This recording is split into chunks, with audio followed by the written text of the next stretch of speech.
ఆంధ్రప్రదేశ్లో జగన్మోహన్ రెడ్డి గారికి good bye చెప్పి మాజీ మంత్రులు వెళ్ళిపోయిన వాళ్ళు చాలామందే ఉన్నారు. వైఎస్ఆర్సీపీ పార్టీ ఓడిపోయిన మరుక్షణమే పార్టీకి గుడ్ బై చెప్పేసి తెలుగుదేశం పార్టీలో డైరెక్ట్గా చేరిన వాళ్ళు ఉన్నారు. అయితే ఇప్పుడు రాజకీయ సమీకరణలు పూర్తిగా ఆంధ్రప్రదేశ్లో మారుతున్నాయా? ఎస్, అవును అని చెప్పొచ్చు. కూటమి వర్సెస్ వైసీపీ వచ్చే ఎన్నికల్లో లక్ష్యమే గెలుపు లక్ష్యంగా ఇద్దరు కూడా నువ్వా నేనా అనే పోరు మెల్లిమెల్లిగా హీటును పెంచుతోంది. రానున్న ఎన్నికలే లక్ష్యంగా ఆంధ్రప్రదేశ్లో చంద్రబాబు నాయుడు గారి పార్టీ నేతలకు తాజా కార్యాచరణ రూపొందించారు. వైసీపీని లక్ష్యంగా టీడీపీ రాజకీయ అడుగులు వేస్తుంది. అటు జగన్ ప్రభుత్వం పైన ఒత్తిడి పెంచే వ్యూహాలు సిద్ధం చేస్తున్నారు. అయితే వైసీపీ నుంచి పార్టీ వీడిన మాజీ మంత్రులు ఆయా పార్టీల్లో ఒంటరి పోరాటం చేస్తున్నారు. దీంతో వారి ముందున్న ఆప్షన్లపై కొత్త చర్చ మొదలైంది. ఇప్పుడు కొద్ది రోజులుగా కీలక పరిణామాలు చోటు చేసుకుంటున్నాయి. 2024లో వైఎస్ఆర్సీపీ పార్టీ ఓడిపోయిన తర్వాత మాజీ మంత్రులతో సహా పలువురు నేతలు పార్టీకి గుడ్ బై చెప్పి వెళ్ళిపోయారు. జగన్ వద్ద కీలక పదవుల్లో పనిచేసిన వాళ్ళు సైతం పార్టీకి గుడ్ బై చెప్పేశారు. విజయసాయిరెడ్డి సహా మాజీ మంత్రులు ఈ లిస్టులో ఉన్నారు. విజయసాయిరెడ్డి తాజాగా తాను తిరిగి రాజకీయంగా ఎంట్రీ ఇవ్వటం పైన చేసిన వ్యాఖ్యలు ఆసక్తికరంగా మారాయి. విజయసాయిరెడ్డి పొలిటికల్ రీ ఎంట్రీ ఖాయమనే చర్చ సాగుతున్న వేళ జగన్ కు బంధువు వైసీపీలో కీలకంగా వ్యవహరించిన బాలినేని శ్రీనివాసరెడ్డి సైతం జనసేనలో చేరారు. ఆ పార్టీలో చేరి నెలలు అవుతున్నప్పటికీ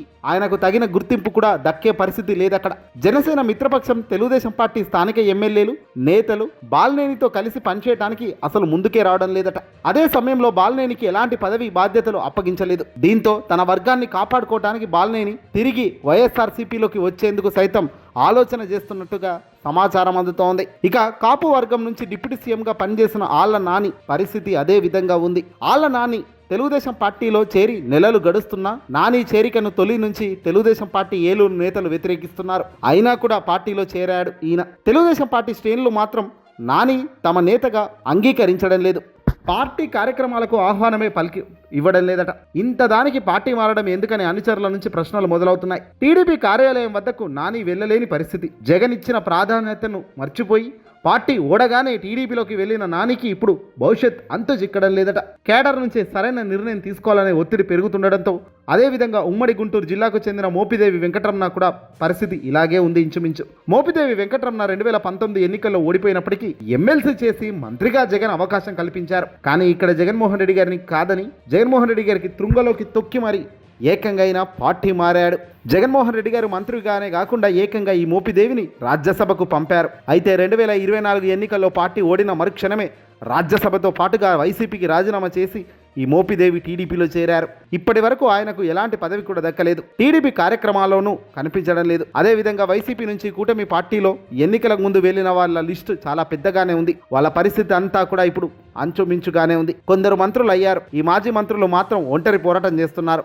ఆ పార్టీలోకి వెళ్ళిన తర్వాత వెనక్కు రాలేక ఆ పార్టీ శ్రేణుల నుంచి మద్దతు లేక డైలమాలో పడ్డారు. అయితే వీరు ఎన్నికల నాటికి తిరిగి వైసీపీలోకి వస్తారనే చర్చ నియోజకవర్గంలో వినిపిస్తుంది. అయితే వైసీపీ నేతలు మాత్రం వారికి తిరిగి రీఎంట్రీకి అవకాశం ఇచ్చే పరిస్థితి లేదని తేల్చి చెప్తున్నారు. విషయం ఏ రోజు ఎప్పుడు ఏ పరిణామం ఎటువైపు తిప్పుతుందో తెలియదు. జగన్మోహన్ రెడ్డి గారిని ఒక వైపున నమ్మిన వీళ్ళే ఈరోజు అదే జగన్మోహన్ రెడ్డి గారిని మళ్ళీ కోరుకుంటున్నారు. తప్పు చేశాం సార్ అంటూ వెనక్కి తిరిగి చూసే పరిస్థితి. వాస్తవానికి రాజకీయాల్లో ఓడిపోయినా గెలిచినా ఒకే స్టాండ్ పై ఏళ్ల కాలం ఉన్నవాడికి మనగడ ఖచ్చితంగా ఉంటుంది. అధికారం కోసం పార్టీలను మారడమో అధికారం పోగానే పార్టీలను వీడడమో లాంటివి చేస్తే నిజంగా విలువలు విశ్వసనీయతలు అనే దానికి ఈ వ్యక్తులు అర్హత కూడా లేనట్టే లెక్క. మరి ఆయా వ్యక్తులను కానీ ఆయా పనులను చేసిన వ్యక్తులను ఎవడైనా గొప్ప రాజకీయ నాయకుడు అంటాడా? ఎవడన్నాడు? ఇప్పుడు పోయిన వ్యక్తులు తిరిగి వైసీపీలోకి వచ్చినా రావచ్చు, కానీ ఆ క్రెడిట్ మాత్రం మళ్ళీ ఉండదు. అది గుర్తుపెట్టుకోవాలి.